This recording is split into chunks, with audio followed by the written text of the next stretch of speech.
back to the channel. If you're new here, I'm Elaine, and I usually do videos about my life with my Siberian Husky Gatsby, but today this video is going to be a little bit different because I wanted to introduce you guys to someone who was very special to me. This someone holds a very special place in my heart, and he's a cat.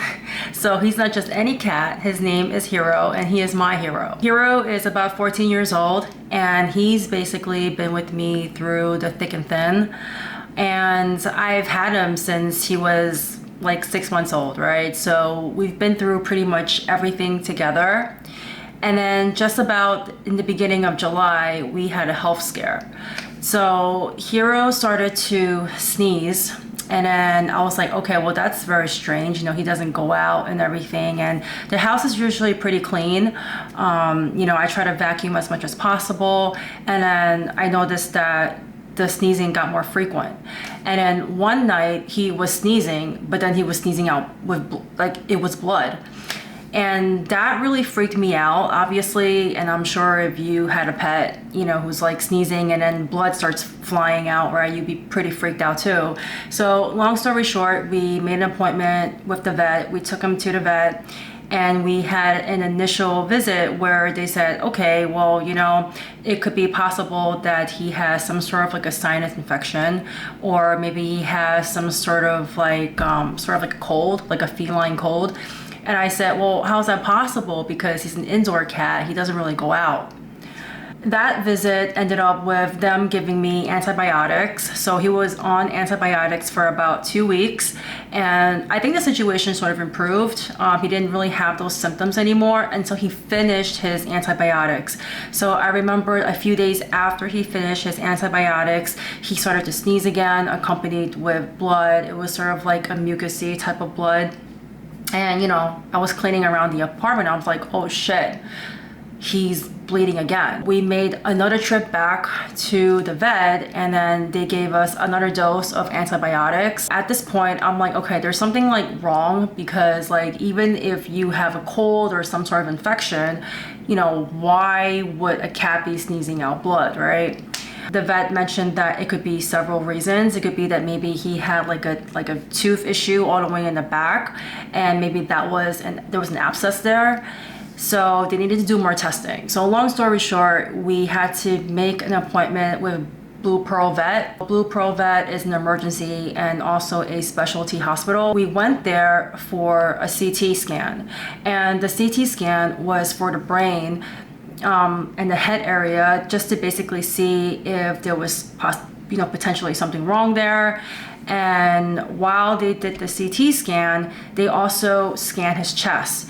Now the reason being was because they found a mass, or a small mass, I don't know how big it was, right in his sinus, very close to, you know, up by his brain and, you know, this forehead area.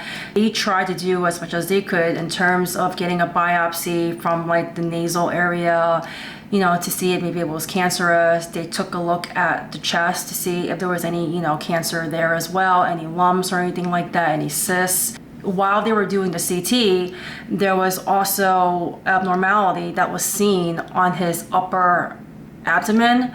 So they're like, okay, it doesn't look right. So we got a second opinion, and then another vet worked with our primary vet, and then they were like, okay, you know, I think that the best thing to do right now is to get an ultrasound to see what is going on at the abdomen area. And at this point, I'm like completely freaked out, and I'm like, what the hell is going on? Like, he has a mass here. Now you're telling me like there's something wrong here.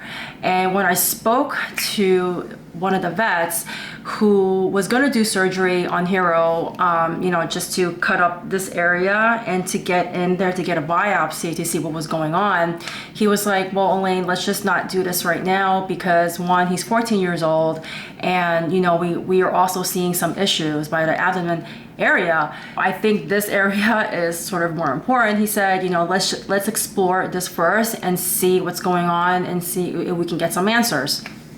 So I said, okay, fine. We had the ultrasound, and it turns out, you know, that he had a I don't know, enlarged spleen. There was some sort of like a cyst or mass, you know, by his liver area, and they also found a cyst by his like thyroid area. So all those areas, they had to do a fine needle aspiration, meaning that I guess a needle went into those areas and then they had to get the cells out to do the biopsy, which they did. And then I waited about 2 days, and then thank God the vet called because I couldn't take it anymore. I mean, at this point, I was pretty much crying every single night because I was afraid to lose Hero. The vet called and then they said, okay, Elaine, you know, we have good news. It's not cancerous. He has no cancer in his abdomen area. You know, let's continue to monitor him, and let's also do another ultrasound in about a month. So I said, okay, what are we going to do about the mass up here? You know, should we have surgery? And then both the internist and also the surgeon said that, you know what, let's just wait and then we'll see if the mass up here gets bigger. If it gets bigger, then you have a problem, right? And which then brings me to my next thing that I want to bring up is that all of this cost me like about 10K. So thank God I have pet insurance, because if I didn't, I would have to literally pay 10K plus in full. So when we had the CT, right, I have the notes right here. When we had the CT, it was like $5,000. And then we had to do pre-testing just in case we were gonna do the surgery by his sinus area. That was about another $1,500.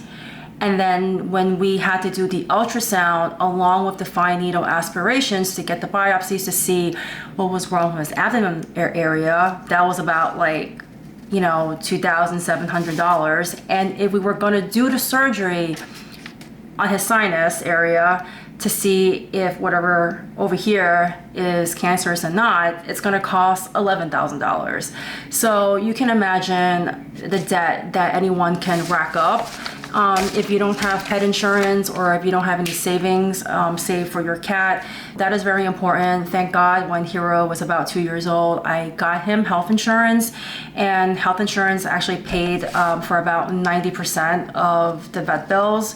That was the health scare that I had and we were going through. That's why I've been sort of absent on Instagram, and you know, I'm not really writing much of my blogs too. So give me 1 second, let me just get Hero and you guys can finally meet him, because I just started rambling on and I just realized that I never even showed Hero to you guys. So 1 second. All right guys, so this is Hero. Hero, say hello. This is Hero. Yep. And you guys can see at the bottom over here, they shaved his belly when he had to do the ultrasound. So yeah, how you feeling? Huh? He was just taking a nap. He's still on antibiotics, and it kind of seems like, you know, he's not bleeding anymore or anything like that. So I'm hoping that maybe it's just like a bone infection or some sort of infection that he has, that it'll go away. And a month later, when we test it out again with another CT scan, that hopefully the mass didn't get any bigger. So we'll see. All right, so I'm gonna let Hero go back to bed, because this is usually the time where he likes to take his nap. He sleeps a lot. Sleeps a lot, right? You sleep a lot? I'm gonna let you go now, okay? All right, and then next thing I'm gonna do is also introduce you guys to 3 of my other cats. So give me 1 second. Come on, Hero. We'll go back to bed now. Okay, so it looks like Hero is actually not going back to bed. We woke him up. Hero, are you pissed off? Hero? All right, next we're going to introduce you guys to Daphne. This is Daphne's area where she loves to sleep. This is my nightstand, so we put a little bed in here for her. Daphne! She's about 12 years old, and she's also like 6 pounds. So she's very tiny, and she was like the runt of the litter. Go. she's so cute. Daphne's actually, I think, Danny's favorite, and also my parents' favorite and my brother's favorite. I'm not sure why. Maybe she's just so tiny and she's just so cute. But to be honest, I think it's because they're all jealous of him, right? Because they know mommy loves you and they're all jealous, right? All right, let's go out to the living room and we're gonna go look for Peter and Maddie. All right, so we're out in the living room and this is Peter. Peter is about 10 years old and he is like Hero's BFF. He follows Hero everywhere, especially when I brought him home when he was a little kitten. He was basically copying everything that Hero was doing. Wherever Hero went, he went. So, yep, that's Peter. He's also taking a nap. And now we're gonna go look for Maddie. Hey, Maddie. Wanna say hello to the world? This is Maddie. Maddie, say hello.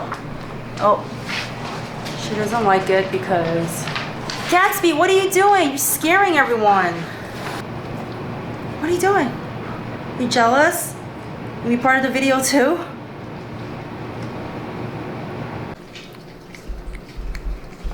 One more thing I forgot to mention is that after this whole health scare, I decided to transition also the cats completely off kibble. So this is freeze-dry raw, and this is from Stella and Chewy. And this is actually the only food that Hero is willing to eat, which is shocking because I've tried so many like wet food before. So the other 3 cats, they eat wet food, but Hero has always had kibble his entire life. He didn't want to change. And yeah, now he's finally off kibble. Right? What do you think? Where are you going? You want Gatsby to bother you? Go to the room. Go to the room. Gatsby, stop bothering him. That's not yours. That's Stella Chewy for Hero. That's not yours. Alright guys, so as you can see, the cats are pretty old. I've got them way before I got Gatsby. And yeah, that's basically what's been going on. I've been actually so freaked out and just so upset that I even got a book. It's called The Afterlife of Animals, A Guide to Healing from Loss and Communicating with Your Beloved Pet. I haven't started reading this yet. I don't think I'm ready to read this right now, but I don't know. I just got it and felt that, you know, I'm gonna have to read this sooner or later. I mean, the cats are all pretty old already, and obviously they won't be here forever. And eventually one day we are gonna all have to say goodbye to the cats and even this guy. So for now, we're gonna try to live in the present, you know, be present, enjoy our special moments together. And that's pretty much all we can do, right? We can't worry about things that we can't change. So let me know what you guys think in the comments below. If you are going through a similar situation, or if your cat had the same diagnosis or the same symptoms that Hero was having, and what happened to your cat and how are you guys dealing with it. I wanted to create this video, you know, not only to show the world about Hero and the cats, and you know, they're very special to me, but also I guess a way for me to reach out to others and see how they're dealing with it, because I'm having a tough time dealing with it, to be honest. Had we met before, laugh innocently, but it didn't feel like thunder or lightning, but something struck me when I was looking into your eyes. Wasn't love at first sight, and fire burning bright, but now I know what it was. It was like coming home.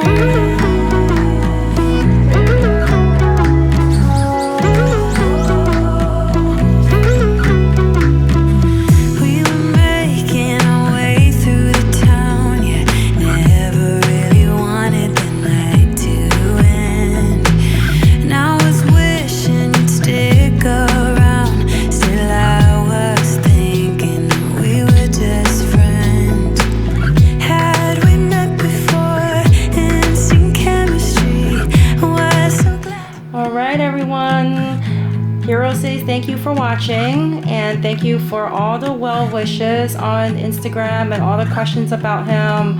I'm definitely going to keep you guys updated to see what happens in about a month after we do the ultrasound and the CT again. Hopefully it's nothing. Make sure you stop by again, because I am going to be doing another video about my apartment. It's actually going to be a New York City apartment tour. So I'll check you guys out in the next one, okay? Peace. Bye.